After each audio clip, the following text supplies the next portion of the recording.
सफ़रुल मुज़फ़्फ़र वो मुबारक महीना है जिसमें अशा इमाम मोहम्मद रज़ा ख़ान फ़ाज़िल बरेली रहमतुल्लाह अलैह की वलादत मुबारक हुई। आप रहमतुल्लाह अलैह की वलादत मुबारक 25 सफ़रुल मुज़फ़्फ़र 1856 को हुई और आप रहमतुल्लाह अलैह को कमो पेश 150 उलूम पर मुकम्मल महारत हासिल थी।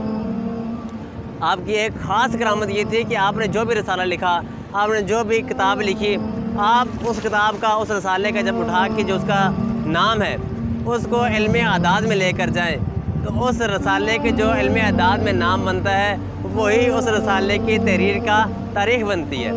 ये आपकी कैसी करामत है। आपने जो रसाला जिस वक्त लिखा उसका जो नाम है उसी नाम को आप इल्म आदाद में लेकर जाएँ तो आपके उस रसाले की वही तारीख़ बनेगी जिस तारीख़ के अंदर आपने वो रसाला मुरतब फरमाया। ये हमारी सआदतमंदी है, ये हमारी किस्मत है कि हम नारा रज़ा का लगाने वाले हैं कि वादी रज़ा की कोई हिमालय रज़ा का है, जिस समत देखिए वो इलाका रज़ा का।